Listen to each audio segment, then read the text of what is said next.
Welcome to PE class. Today I am going to tell you about the structure of the ethyl. जो ethyl है उनका मानक formula है C2H2। इनके अंदर दो कार्बन एटम्स है और दो हाइड्रोजन एटम्स है। अब हम क्या करेंगे, स्ट्रक्चर बनाएंगे। एक कार्बन ये पड़ा हुआ है और एक जो कार्बन ये पड़ा हुआ है। इस कार्बन का px ऑर्बिटल इस कार्बन के px ऑर्बिटल से लीनियर तौर पर सीधी लाइन के अंदर कोलिंग कर रहा है, उनसे मिक्सअप हो रहा है, आपस में मिल रहे हैं, तो ये बांड बना रहा है सिग्मा बांड।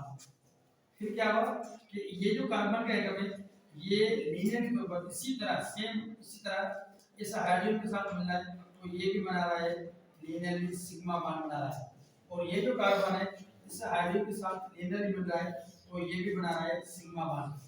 अब क्या हुआ कि इस कार्बन और कार्बन के दरमियान एक हो गया सिग्मा बांड, इस कार्बन और हाइड्रोजन के दरमियान एक हो गया सिग्मा बांड, इस कार्बन और हाइड्रोजन के दरमियान एक हो गया सिग्मा बांड, तो टोटल इसके अंदर हो गए 3 सिग्मा बांड। अब आगे जो बनेंगे वो आपको मैं बताता हूं। अब क्या है कि इस कार्बन का py ऑर्बिटल जो ओवरलैपिंग कर रहा है इस कार्बन के py ऑर्बिटल के साथ, वो दोनों जो py ऑर्बिटल से वो इस तरह हैं, वो पैरेलल हैं, वो साइड टू साइड ओवरलैपिंग कर रहे हैं, वो लेटरल ओवरलैपिंग कर रहे हैं। इसके अंदर जो ओवरलैपिंग है वो इस तरह होती है, बिल्कुल कम होती है। तो ओवरलैपिंग कम होने की वजह से इनके अंदर बनते हैं पाई बॉन्ड्स। वो जो पाई बॉन्ड्स है वो कमजोर होते हैं, वो वीक होते हैं। उनका मकसद ये है कि वीक क्यों होते हैं, क्योंकि उनके अंदर जो ओवरलैपिंग हो रही है उनका जो मिलने का रुझान है वो बिल्कुल कम है, थोड़ा सा है। इसी वजह से जो पाई बॉन्ड्स बनते हैं वो कमजोर पाई बॉन्ड बनते हैं।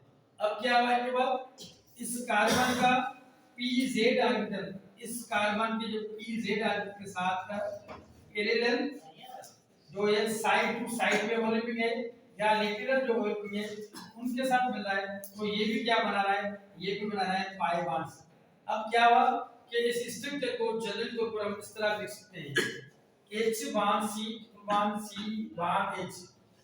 अब कार्बन और कार्बन के दरमियान तो एक तो ये सिग्मा बॉन्ड बन रहा है, बाकी जो इस कार्बन का py ऑर्बिटल इस कार्बन के py ऑर्बिटल से पाई बॉन्ड बना रहा है। इस कार्बन का pz ऑर्बिटल इस कार्बन के pz ऑर्बिटल से जो लीनियर है लेटरल ओवरलैपिंग करके वो भी क्या बना रहा है, वो भी पाई बॉन्ड बना रहा है।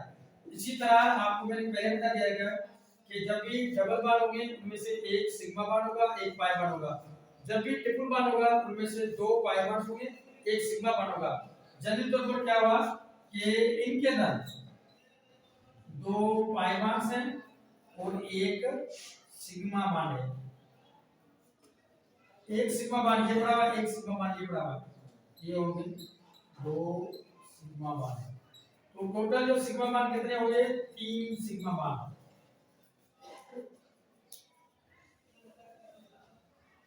और एक दो क्या हो गए, दो हो गए पाई बॉन्ड्स जो कार्बन और कार्बन के दरमियान है, उनको कौन बना रहा है, उनको बना रहा है py और pz ऑर्बिटल। अब बात ये कि इनकी स्ट्रक्चर क्या होगी, जब ये लीनियर स्ट्रक्चर है कार्बन डाइऑक्साइड इस तरह है, तो उनके अंदर जो एंगल बनेगी वो एंगल इनकी है 180 डिग्री की। कितनी है, 180 डिग्री की है। अब इनकी जो हाइब्रिडाइजेशन है इसके तो जो हाइब्रिड ऑर्बिटल्स हैं वो कितने हैं, वो दो हाइब्रिड ऑर्बिटल्स हैं। इसको हम कहते हैं sp हाइब्रिड ऑर्बिटल्स या हम कहते हैं sp हाइब्रिडाइजेशन। अब उनके अंदर जो py और जो pz है वो अनहाइब्रिडाइज्ड है, वो बॉन्ड तो शो करेंगे कि वो पाई बॉन्ड्स बना रहे हैं, लेकिन जब हम इनके हाइब्रिड से शो करेंगे तो वो शो सिर्फ हम करेंगे कि इसके अंदर 2sp हाइब्रिड ऑर्बिटल्स हैं, यानी ओवरऑल इसके अंदर दो ऑर्बिटल्स हैं, एक s का ऑर्बिटल है और दूसरा p का ऑर्बिटल है।